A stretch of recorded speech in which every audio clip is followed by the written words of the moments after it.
top shelf.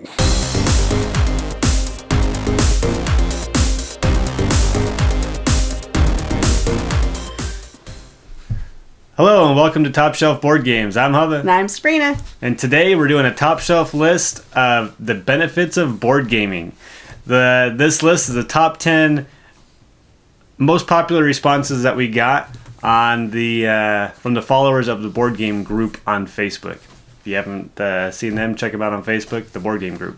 It's a lot of fun. They're fun to communicate Super with. interactive. Mm-hmm. And so this is a list that came from them, from their responses to the benefits of board gaming.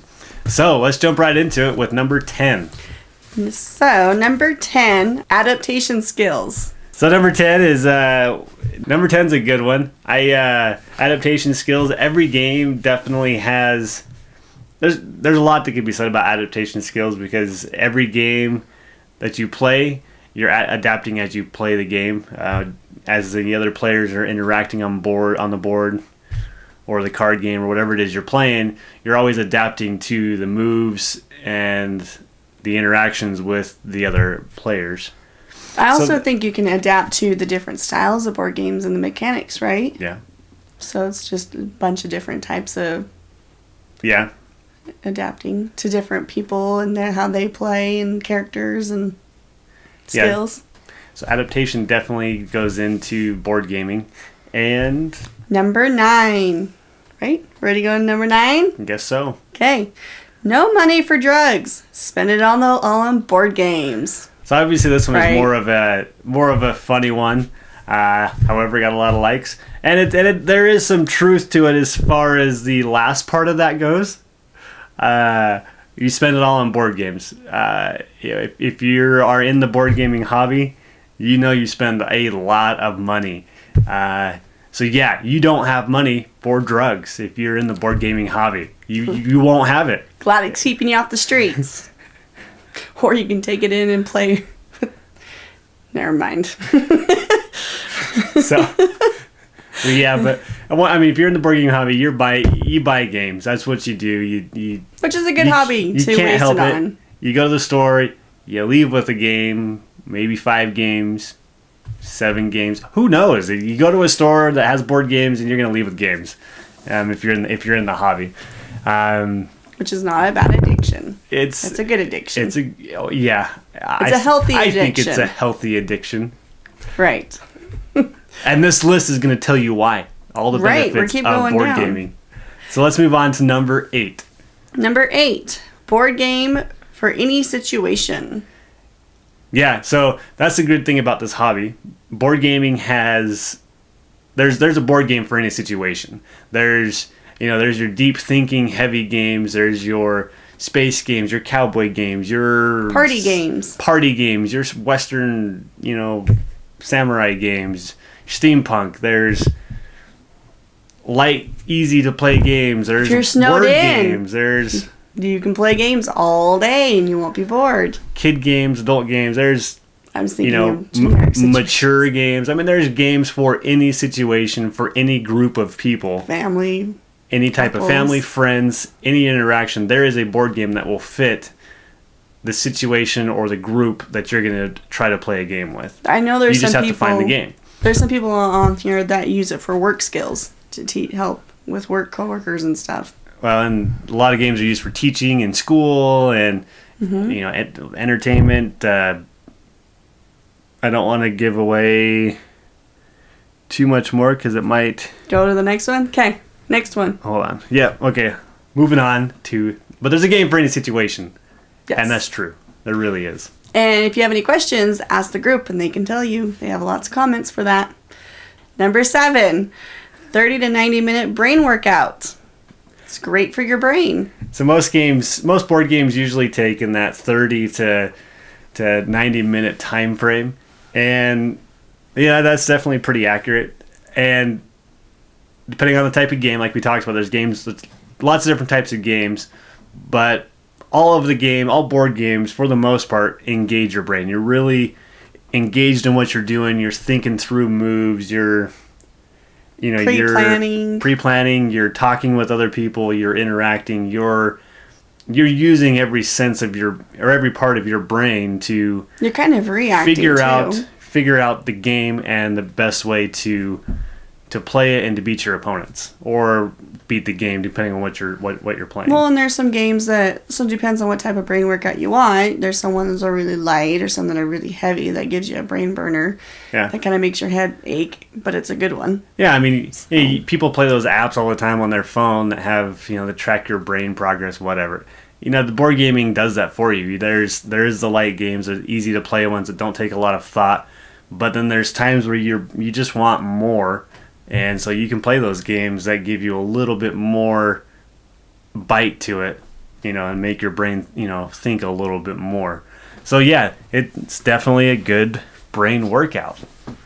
Number 6. We're going to cut that out. Board game serves as an icebreaker with people. Yeah, and so that's the one that kind of goes back to there's a board game for any situation. Board games are really good for breaking the ice with people. Especially party games in particular, I think are really good for icebreakers. If you go to a group gathering with friends, family, whatever, and you take a party game that's fun and interactive, there's bound to be a lot of laughs involved. And when you get people laughing and interacting with each other, it's more casual and comfortable. And that awkwardness of when you first go to a group or a meetup fades away, and people get relaxed and comfortable with each other. Yep. No awkward moments. After that is done. Yeah. Depending on the game you're playing, there might be awkward moments while you're playing, but that's what breaks the ice down and gets you relaxed, and then the rest of the night goes and everybody's a lot more comfortable with each other. So board games break the ice. Number 5, it stimulates the imagination. This one is a good one. This one I like a lot. I think it's really good for kids. Well, it's good for kids, but it's really good for anybody.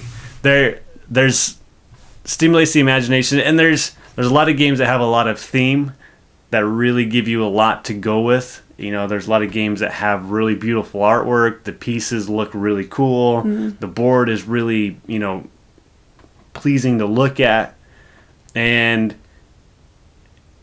so you kind of can get into that world that the game is trying to present to you, and use your imagination to really engage in it. I think that takes place more probably for me in the more of the games that have that kind of role-playing element to it, where you're trying to fit into that character that you're playing. You're trying to does that make sense? Well, I mean, like when we played last night, that game Spike and stuff, I really did feel like a conductor, moving stuff around, cargo and planning and everything. Yeah. So, I mean, it was fun. Like, not that I would ever do that in real life, but it was fun just to do it for those however long we played. Right. So, or, a bunch of other ones, or The Alchemist. That was really fun. Yeah. So, yeah, it kind of does just kind of put you in a role that you normally wouldn't do in real life, but it's just fun to play for a while. Stimulates the imagination. Yep. Good one. Okay. Number 4, develop decision-making skills. So this one kind of goes to that, the brain workout. Decision-making skills. Board games present you with choices you got to make. There's always choices you got to make in a board game, for the most part. If you're, even playing, your basic... You're always making decisions. You're always... Any game you play, there's going to be decisions that you got to make. Yeah. And you have to learn, some choices that you get presented with will have a lot to consider for what's going to be the best choice. And so you have to, think those through and then make that choice. Ultimately, you got to make that choice so the next person can take their turn. So it really does, promote and foster decision-making skills. You can't sit there and take forever to make a choice. You can, like her, but in the end, you got to make that choice. Quicker. In the end, you have to make that choice of what you're going to do, so the next person can go.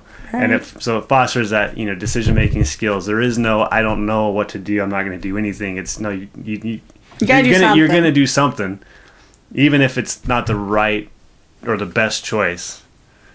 you're still going to make a choice, and board games foster that. So I think it's really good to play with kids, for that reason. Okay. Number 3, meaningful interactions, entertainment without electronics.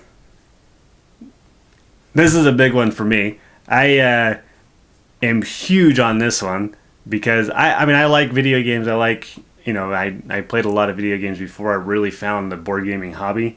And while that was fun and it's cool, it was better back in the day when you could sit down and do couch co-op because you could sit next to somebody and interact with them. Nowadays where you're more distant, you're online playing with more people online, but it's just purely that screen interaction with them. Board games give you that old school sit down on the couch, play a game with somebody, feel that old video games used to do. Because you get to sit down with a group of people, have conversations with them, see them face to face, interact with them, laugh with them, plan and strategize with them, and get to physically grab the pieces and manipulate pieces in front of you, which to me is just, you can't beat that. And it doesn't matter how good a video game looks or gets, or virtual reality or whatever, you can't beat physically being able to grab a piece and move it and interact with the game that's in front of you, in my opinion. Oh, it's good. I'm glad. I think it has definitely made our relationship stronger. We have more to talk about and more to do and different styles. And I think you learn a lot by your own character, by the styles you like and play, and just in general. So yeah, I like it. Fosters friendship for sure. It definitely is a friendship building thing. Whether it's with family or friends, it builds that relationship with the people you're engaging with. Right, you're not sitting around on couches way. staring at your phones. You're right. staring at a game, interacting with each other. Obviously, some games, some people can get a little over the top and get frustrated, and it can become an angry thing. Don't play games with those people. Pretty simple. Don't take it that serious. Games are meant to have fun. I do get mad sometimes when I lose, but games are meant to have fun. And for me, it's that interaction with people. That's why I like gaming. That's why I like playing board games, love playing board games. It's that interaction with people. So, as long as there's that there, and it's awesome. So, let's go to number 1. No, that was 3. We have 2. Wait, that was what? That was 3. We're going to 2. Oh. So number 2 is develop problem-solving skills. Develop problem-solving skills. This one's pretty similar to decision-making skills, but develops problem-solving skills. And when you're playing a game, you're looking at, a situation, and you see that you need to get, X amount of resources, or you need to get, this cargo to this place over here on the board, but you see these choices that you got to do or things that you have to do, but it's how are you going to do that? And that's what board games present you is, a good board game will present you with, here's your options of things you can do, but then you get to fill in that middle part of how you're going to do it. How are you going to get this cargo? This is your objective, so what are you going to do to solve it? Right. How are you going to get this cargo to this place before the time runs out, or before this happens, or now that this player's blocked you off, what are you going to do? So you're always having problems presented to you that you're solving to get the best outcome. Yeah, to get the best outcome, and you're solving it on the fly because it's real time. The game's real time. You're playing with that person. Or it depends on it really depends on each different scenario of the game too. You have cooperative, because you would just solve it together, or solo, or anyways. Yeah, the games present you with those things that you got to solve and work through and think about. So this goes along with some of the other ones that have been mentioned before, but I think it has its own place and is really the heart of most games. Is that problem solving, which another reason it makes it great to play with kids. Right, it's good to teach them that early to develop it.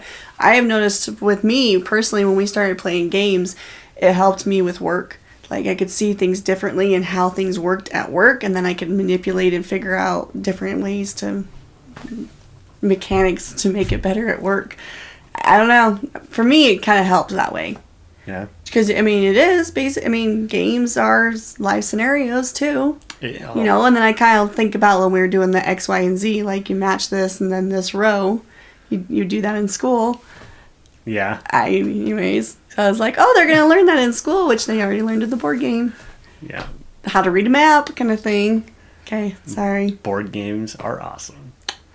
Number 1, quality time with loved ones. That is the number one. Yeah, I can see how this is easily the number one. Mm-hmm. It kind of shot them all out. Most liked. This had the most votes and most comments by far. And I think because ultimately that's what people want. People want that. Want that. They want quality time with loved ones.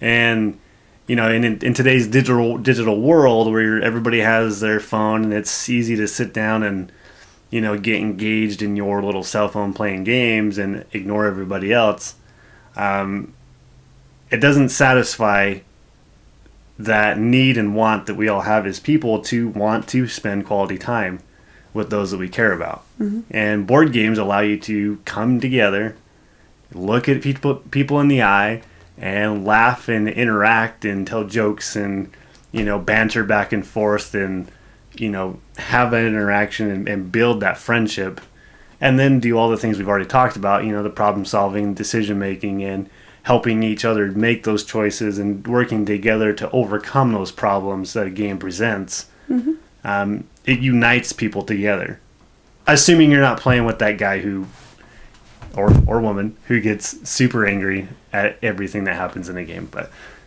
games ultimately will bring people together in ways that you can't get in a lot of other forms of entertainment. You go to a movie theater and watch a movie as a family. You're watching the movie, you're engaged with the movie, but you're not interacting with your loved ones. That you're not building any relationship with them. I mean, you might talk about the movie afterwards. Yeah, you might talk about it afterwards. But then that's it. For those 2 hours, you're not interacting. You might be interacting with your kid who's running around, terrorizing everybody. Or you miss half the show. You miss half. But there's that in the video games. We already talked about that. Anymore, you can't play split screen video games. You can't sit down with somebody and play a video game anymore. So a lot of the things out there, you don't get that interaction. I think it's all good, but this is the best. Yeah. I think it is. You can go on vacation as a family, which vacations are awesome. Mm-hmm. But a lot of times when you're on vacation, you're rushing from point to point to point to point to see this attraction, see that attraction, and you're just rushing around. You don't get to sit and spend that nice quality time. And that's what board games do. Board games might be cheaper than a vacation. I don't know. Yeah, I don't know if it's. I don't know if it's cheaper than a vacation. It depends. But board games definitely give you that. Board games definitely do make memories, like vacations too. So. Yeah, we're comparing apples to oranges here, I think. But, for me, that's what board gaming is all about. That intimate interaction with another person or other people that you care about. Like I noticed when we joined the group, people are always posting about their kids and their family and their events and stuff. And it just seemed more casual and loving kind of thing. So anyways. So there you have it. That's the top 10 benefits of board gamings. Brought to you by... Well, the list is brought to you by everybody on Facebook who, helped bring this together. So gave an input. Thanks to everybody who put an input in and it was a lot of fun. Put your ideas down and liked the different comments. It's been a lot of fun, and I think it's a good list. It is a great list. So, and if you haven't tried board gaming, go find a group or whatever and go join the fun. Okay. Bye. Bye.